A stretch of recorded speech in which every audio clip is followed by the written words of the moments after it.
when I was a kid, I didn't really receive any positive feedback.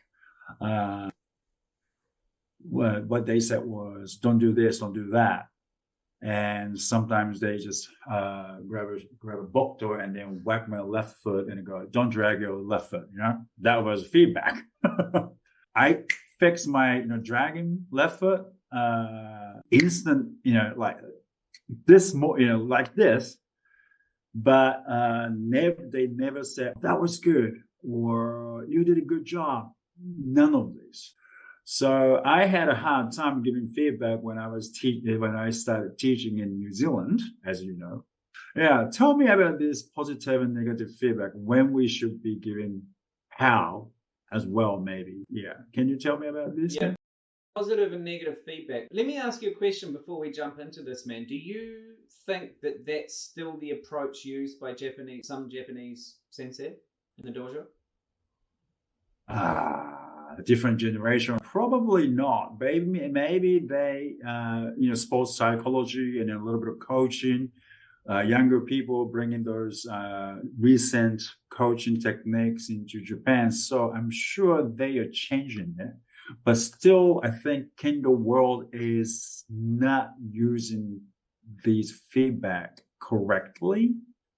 That's what I think. Right. When I give my lectures at the university, this is the area that students want to know the most about, but also struggle with the most. And this is what you're saying, and I think it's probably what a lot of people out there think as well.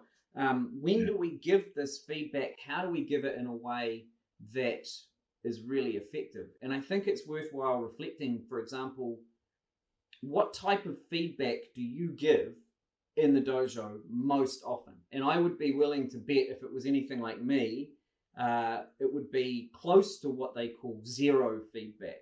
And it might be a little bit positive, it might be a little bit negative, but by and large, when we call it zero, it's because it doesn't actually have much value. And so a really good example of that would be something like more kiai, or, quickly, hurry up, or, that sort of thing. Yeah, you know what I mean? So you're telling me I'm a bad teacher now. yeah. No, I don't think it's an indication of being a bad teacher or a bad coach or anything. I think it's just something that demonstrates how we repeat what we had. Like you said, when you came to New Zealand when I was little and you were coaching me, there's probably a parental filter on this video that I can't really tell the details of the horrible torture that I tell my therapist about it all the time here, but the thing is, like, when we say things like more ki and what I challenge coaches to do when we do development stuff is reflect how often do you say that. If you have to repeat yourself over and over again every week, for months, it might be an indication that feedback isn't working. If it's falling on deaf ears, if they're not paying attention to it, really all it is filling the silence, filling up the gap. You know what I mean? So I think that's a really good homework thing for people out there in watching the video. How many times do you give zero feedback? Everybody likes a good job and a well done, but it also has very little value in it to improve somebody's performance. So that's a really key thing to think about. It's all good to say, well done, good job, I'm proud of you. Those things are excellent to do. But if that's the only kind of feedback that we're giving, then we're missing opportunities to develop performance and give specific feedback on certain things. So you mentioned before about the negative feedback that you got. There is obviously, I think there's a place for a little bit of negative feedback, but that has to depend on the context. What is the situation? And the athlete. Who are you talking to? Is it a little kid misbehaving? Is it an adult? Is it a high level, a high performance person? Is it a social person? You'll know, and I don't think there's any hard and fast rule. But we have to consider, how is this person going to receive this if I growl at them? What impact is that going to have on a socially orientated member? you know. And to be honest, potentially the same impact on a high performance fighter as well. I mean, if somebody started doing that to me, and I'm 40, I'd be like, bro, this isn't resonating with me, man. I'm off. I'm going to find another dojo. You know what I mean? I think that would probably be how a lot of people would react. But let's assume that we have a balance in our coaching. So those of you who are watching, you might go, well, yeah, sometimes I get a little bit grumpy, or I know people that do, but I tend to be the good cop and they're the bad cop or whatever, and it's a good balance that we have. So let's assume that we've got a good balance and we're aware of the context and what, how people react. One of the things that we, as I've said, start to think about is how can we provide value to that person through the feedback that we give. And by and large, we can frame that in a positive way or a neutral way. It doesn't have to be negative, but it's specific to the person and their goals. And you and I, we've talked about this a lot, and I think that emphasizes how important this point is.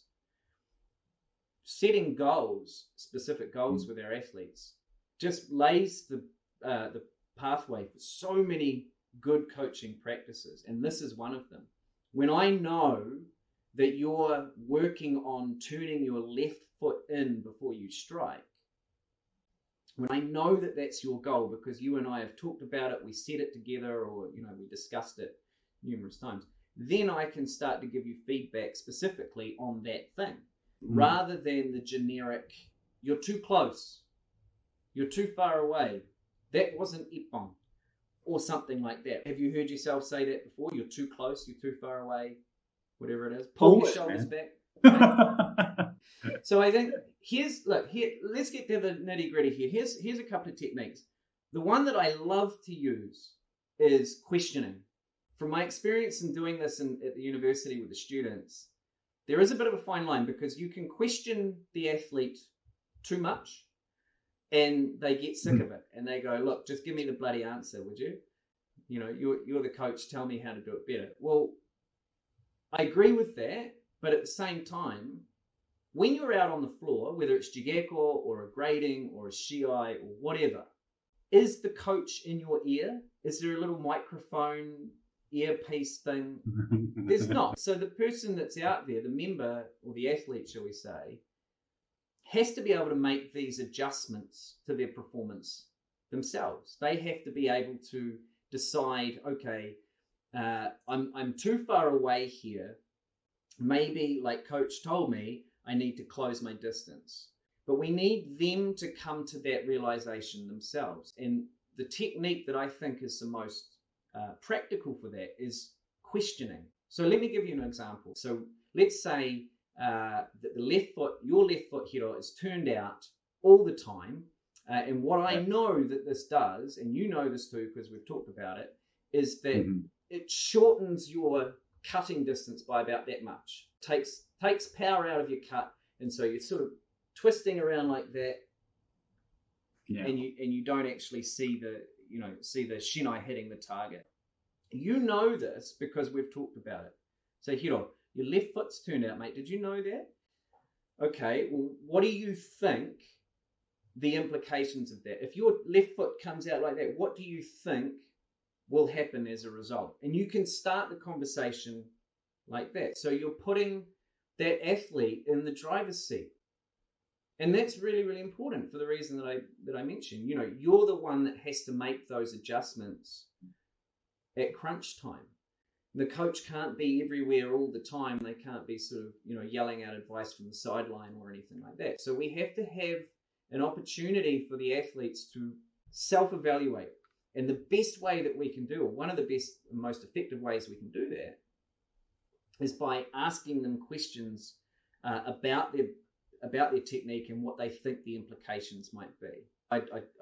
Sometimes I get my cell phone out during training and put it on the dojo floor and I sort of record someone doing kihon and then show them back. Like this is what you look like.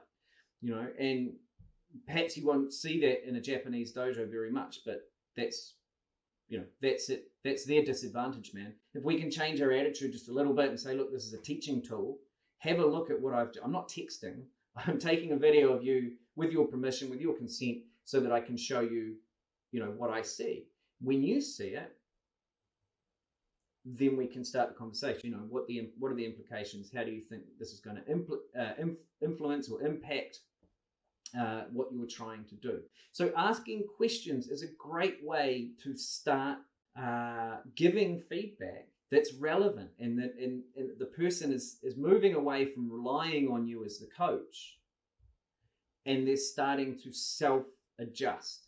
And I tell you what, at the end of the day, man, the coach really has to try and do themselves out of the job. If we can coach people and get them to a point where they're learning themselves, they look at their own performance, or they do it, and they don't need us, you've done a great job. That's what you need to be doing as a coach, because it's them playing the game, not you. You know what I mean? And I think that this is a really important thing to think about in the context of Kendo and the Japanese top-down culture that surrounds Kendo or underpins Kendo. When we get our athletes thinking for themselves and adjusting their own performance, we've done a huge service to Kendo outside of Japan, and cultures where people are much more inclined to ask questions and have conversations about things that impact their learning. I think it's like listening to you just now is a huge opportunity to learn about how we should be giving feedback. And you just gave us in one example question, a good tool. So I think we should, maybe a lot of people, if you guys leave comments here and question here, I think we can talk about it, or make a video on this topic again, or we can have a lecture on this. So leave us comments, and I want to learn these things too. So let's make it happen, Blake. What do you think, man? Yeah, man, it's a good idea. And I could go on and on about it. It underpins such a huge part of my philosophy for coaching, as well as what the best practice is according to the research. And we can start what they call athlete-centered, when we start to put the power back in their hands, and so that they can develop according to their needs and motivations, then we start to see a lot of benefits. One of them being retention. We get to keep people because they feel valued. They feel like they're making progress. They feel like they're making their own opportunities. And we've talked about that before, those three things. I agree, mate. So let's call it there. If you've got questions or comments or strategies that you've used yourself for feedback, please drop them down in the comments. We'd love to hear from them. My way is just one way. It's not the only way. So I'd love to hear what you guys have to say as well. Thank you very much, Hiro, for listening to me prattle on, mate. Appreciate it. Always. All right, mate.